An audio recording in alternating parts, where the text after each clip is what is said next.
Seems like a normal day. You wake up, eat breakfast, and your mom tells you that you have a twin brother or sister who's living somewhere else. You get all excited and want to talk to them. However, depending on where your twin is living, they might be speaking one of more than 7,000 languages that you don't understand. As of 2022, there are 7,151 languages in the world.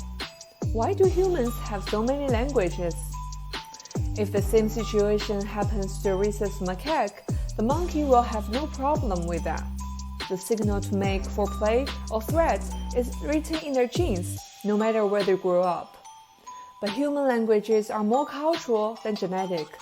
Just like culture, languages are different in different places and different time. There are typically two ways that new languages emerge. First, people split, and so do languages. In the early history of human migration, human groups often split because of the group size limit.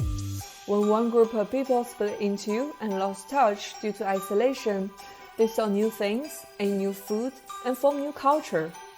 These changes will be reflected in language.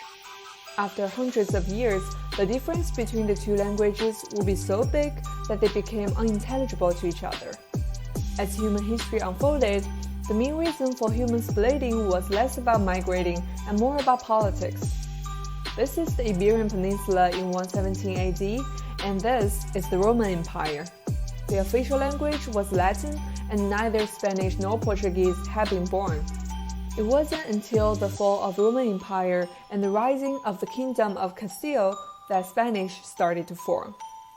Later, the Kingdom of Portugal developed Portuguese. Nowadays, Spanish and Portuguese are mutually intelligible in written forms.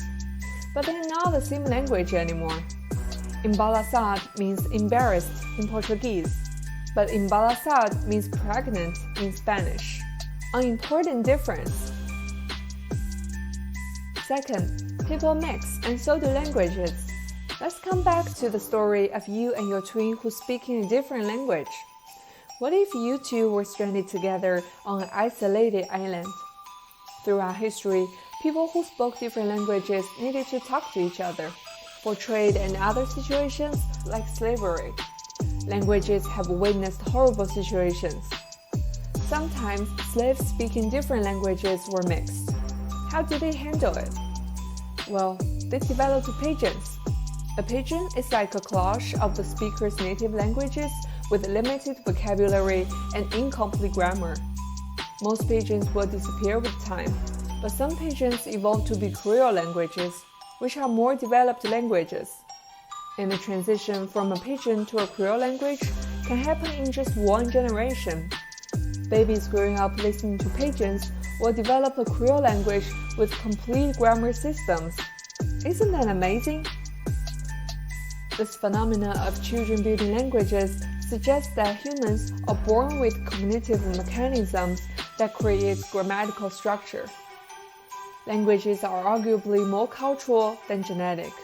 It can take genes hundreds of thousands of years to evolve just a little bit. But culture changes constantly. A new language can be born in a single generation. That's why there are so many languages in the world. And to be honest, there would be more languages. There are 197 indigenous languages in the US, which sounds like a lot, but before European contact, there were more than 300 languages spoken in this land. In only 200 years, 100 languages, together with their knowledge, their songs, and their philosophy developed over thousands of years, have disappeared. What's worse, 193 out of the 197 languages in the US are endangered, which means most children don't learn or use that language anymore. The crisis of language diversity is everywhere. Recently, more and more people and institutions are making efforts in language preservation with education and technology. A language is a perspective, and all perspectives can be powerful. By embracing language diversity while celebrating human equity and creativity,